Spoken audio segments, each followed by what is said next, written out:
So a lot of your favorite bands that you listen to probably don't have the original lineup together, as that is a very rare thing for bands. Not every band can be Muse, where the original 3 members are still together making music to this day.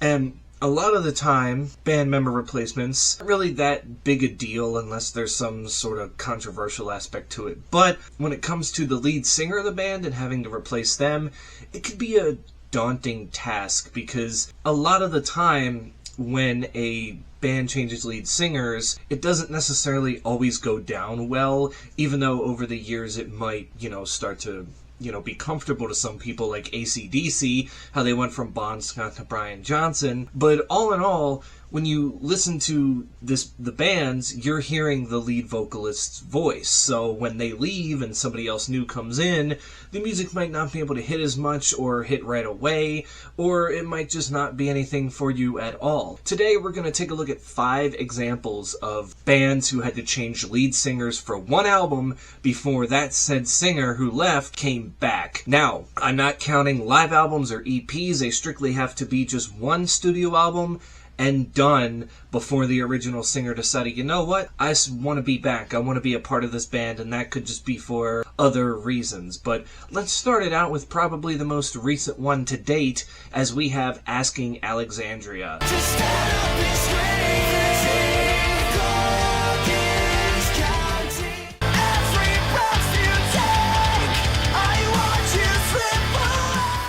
Obviously, when they started in, 2008-9, Danny Worsnop technically wasn't the original vocalist. The only original member up to that point was Ben Bruce, who has since left the band himself. In late 2015, because of, some things going down in the band, some drama, Danny Worsnop left Asking Alexandria, and Dennis Stoff was hired. And in 2016, they released their album The Black with Dennis, and it looked like Dennis was going to be the new lead singer for a good while. But toward the end of the year, Dennis Stoff left because he felt like he wasn't getting paid for his contributions, which Ben Bruce and the others say at this point it was a lie.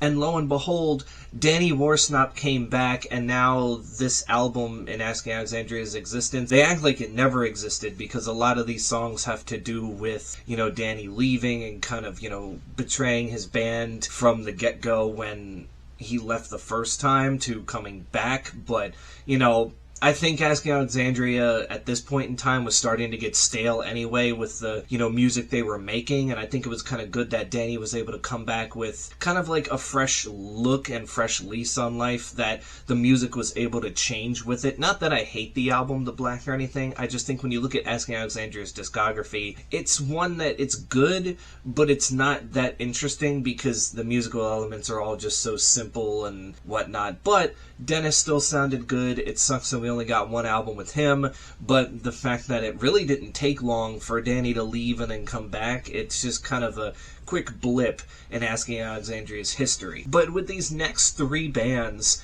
they're actually pretty historical bands, and people may or may not know about this, but the first one we're going to talk about is Van Halen. Come on, baby, finish what you started.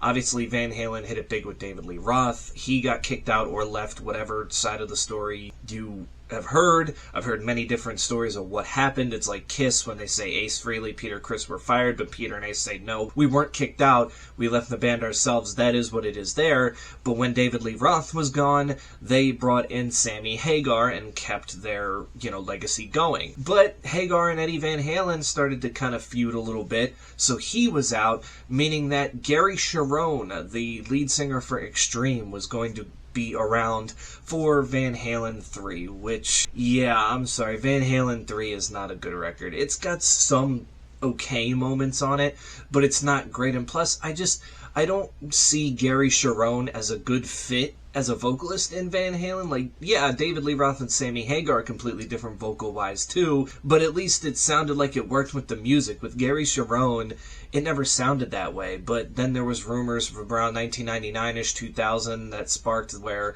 they were going to get back with David Lee Roth, and that kind of happened for a second, so Cherone was out, and since then they've kind of gone back and forth between David Lee Roth coming back and Sammy Hagar, whereas Gary Cherone, I mean, outside of that short stint there, he's kind of another one that the band just kind of looked at their history and just kind of didn't necessarily wash him away, but when it comes to the Gary Cherone era and Van Halen 3 era, it's not one that fans really like to talk about all that much, at least in a positive note. Another one that's kind of in that, sort of like glam metal kind of thing is Mötley Crüe.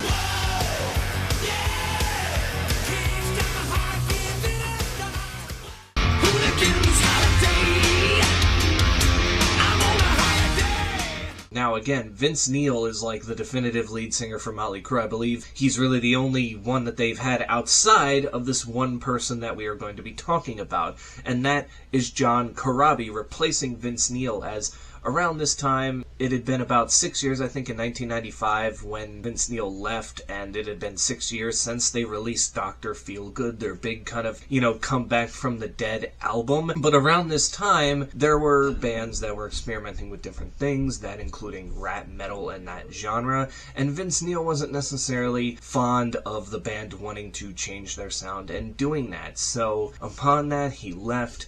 John Corabi came in, and the self-titled Mötley Crüe album was released. I will say this, it is a good album.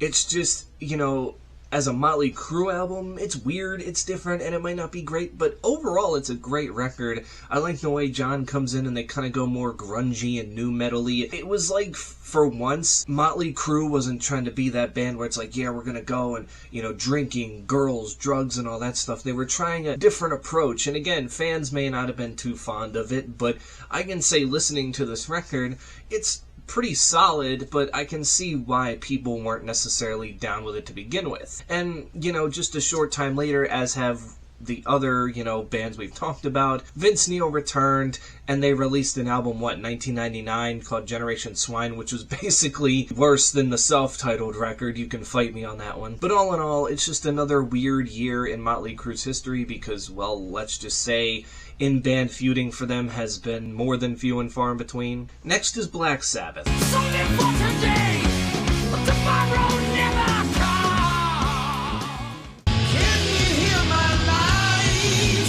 Don't you bother with this fool. A lot of you guys know that Ozzy Osbourne was the original singer, and then in 1979 he was replaced by Ronnie James Dio. Those are two historical rock singers right there, two legends.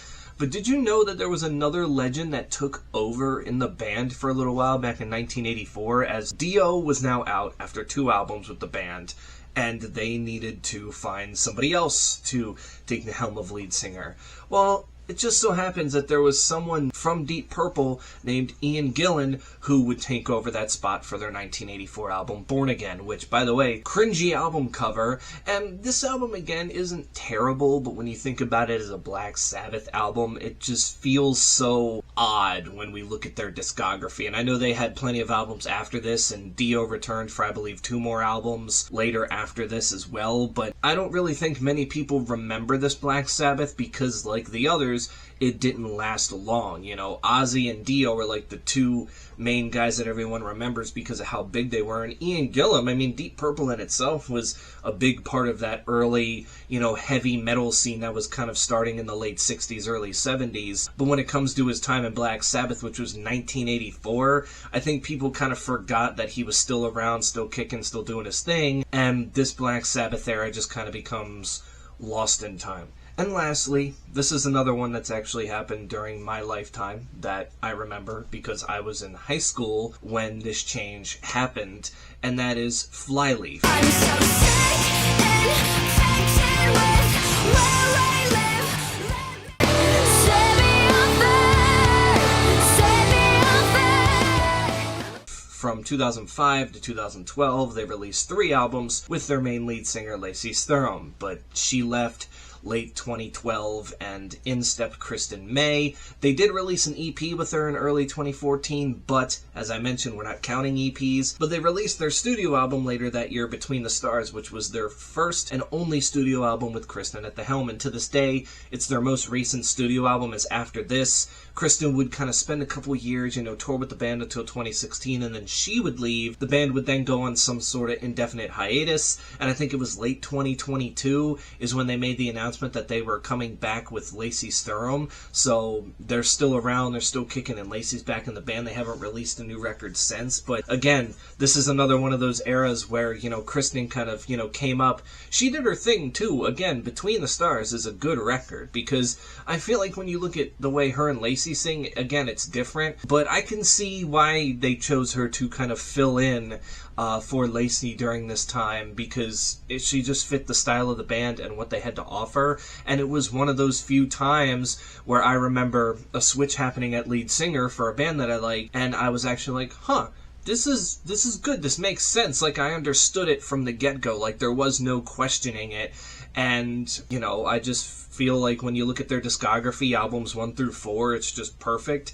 And Kristen is on the last one, and I don't think she gets enough props for being able to come in to a situation, keep the band going for a little while, and even after leaving herself, still just having, much love for the band for giving her that opportunity and being able to, I guess, show off her talent in a more mainstream way. Well, there you have it. Those were 5 bands that changed the lead singers for one album before the original singer, or at least the main singer, came back and was like, you're one and done whether you like it or not. You can tell me in the comments below, is there another band that I may have missed, or maybe just, it aren't big enough of a fan to talk about, where I would know what was going on around that time for them to be just one album and done. But outside of that, that's it for me. Stay safe out there, and I will catch you all in the next one.